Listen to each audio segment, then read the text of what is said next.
বন্ধুসকল আহিছে এটা new update RRB group D related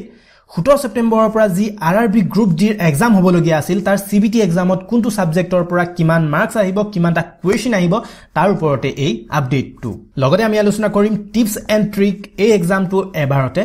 clear কৰিবৰ কাৰণে সকলো ইনফৰমেশন পাবলৈ চাই থাকক এই ভিডিওটো শেষলৈ নমস্কাৰ বন্ধুসকল আপোনালোকে চাই আছে অসমৰ প্ৰথম অসমীয়া educational YouTube channel job.info job.info কেতিয়ালৈ যদি সাবস্ক্ৰাইব কৰা নাই প্লিজ চেনেলটো সাবস্ক্ৰাইব কৰি লগতে বেল আইকনটো প্ৰেছ কৰিব নাপাহৰিব যেতিয়া মই নতুনকৈ ভিডিও আপলোড কৰিম আপোনালোকলৈ যাব এটা নটিফিকেশন আৰু লগতে আপোনালোকে ভিডিওটো চাব পাৰিব মানে ভিডিওটো মিছ নকৰে ভিডিওটো ভাল পালে লাইক কৰক কমেন্ট কৰক কিবা ৰিকুৱেষ্ট থাকিলে কমেন্টত লিখিব পাৰে লগতে শেয়াৰ কৰিব নাপাহৰিব যি সকল ফ্ৰেণ্ডে মোৰ ভিডিও এতিয়ালৈকে চাব পৰা নাই পলম নকৰাকৈ ভিডিওটো স্টাৰ্ট কৰিছো বন্ধুসকল এই আপডেটটো আহিছে আৰআৰবি গুৱাহাটী ৱেবছাইটত আহক আমি সিধা যাওঁ আমাৰ ব্ৰাউজাৰলৈ আৰু চাও কেনে ধৰণে আপোনালোকে এই আপডেটটো ডাউনলোড কৰি নিজে চাব পাৰিব গুৱাহাটী আৰআৰবি ৱেবছাইটটো হৈছে rrbguwahati.gov.in আপোনালোকৰ ব্ৰাউজাৰত টাইপ কৰা এন্টাৰ মাৰাৰ পিছত ৱেবছাইটটো খোল খাব ৱেবছাইটটো খোল খোৱাৰ পিছত প্ৰথম যোনটো টেব আছে CEN nong 02/2018 level 1 post notice on section wise marks for computer based test মানে CBT আৰু ইয়াত নিউ বুলি দিয়া হৈছে এই টেবটোত ক্লিক কৰাৰ পিছত আপোনালোকৰ আহিব এটা PDF ফাইল ডাউনলোড কৰিবলৈ কাৰণে এই PDF ফাইলটো ডাউনলোড কৰি লোৱাৰ পিছত আমি সুবিধাৰ কাৰণে অলৰেডি PDF ফাইলটো ডাউনলোড কৰি থৈছো এনেকুৱা ধৰণৰ এটা PDF ফাইল আপোনালোকে ডাউনলোড কৰি ল'ব পাৰিব আৰু তাতে সকলো ইনফৰমেশন দিয়া হৈ আছে আৰু ইয়াত লিখা আছে notice on section wise marks for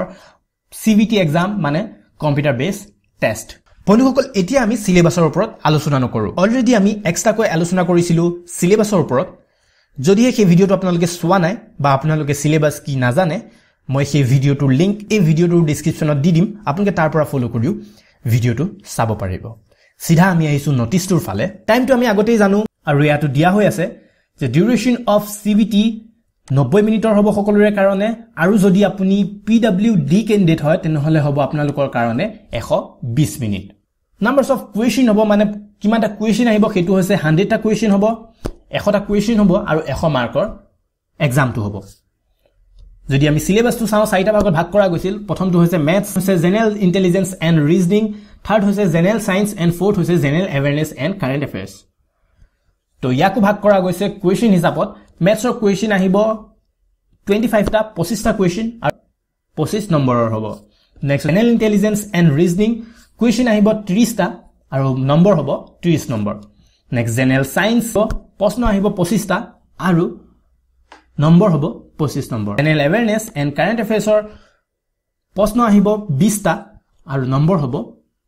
20 number তো এই গুটেখিনি মিলাই এটা কোৱেশ্চন আৰু 100 মাৰ্কছৰ এক্সাম নেক্সট আমি আহিছো টিপস এণ্ড ট্ৰিকৰ ফালে সিলেবাসটো যদি আমি চাও লাষ্টত দিয়া হৈছে জেনাৰেল এৱেৰনেছ এণ্ড কাৰেন্ট এফেয়াৰ্স যাৰ কোৱেশ্চন আহিব 20টা আৰু নম্বৰ থাকিব 20 নম্বৰ কিন্তু ALP টেকনিচিয়ানৰ যি এক্সাম এতিয়া হৈ আছে সেই এক্সামটো দেখা গৈছে যে জেনাৰেল এৱেৰনেছত কৈ কাৰেন্ট এফেয়াৰ্সৰ কোৱেশ্চন কমকে আহিছে বন্ধুসকল মন কৰিব কাৰেন্ট এফেয়াৰ্সৰ কোৱেশ্চনো কমকে আহে আৰু লগতে কাৰেন্ট এফেয়াৰ্সৰ যদি আমি সিলেবাসটো চাও হেতু বহুত ডাঙৰ আৰু সেই কাৰণে কাৰেন্ট এফেয়াৰ্সৰ ওপৰত টাইম ওয়েষ্ট কৰি একু লাভ নাই তাতকৈ জেনাৰেল এৱেৰনেছ পঢ়াত বেছি ধ্যান দিয়ক জেনাৰেল এৱেৰনেছৰ বেছি সিলেবাসও নাই আৰু সময়ও কমকে লাগিব নেক্সট আমাৰ আহিল জেনাৰেল সায়েন্স 25টা কোৱেশ্চন আহিব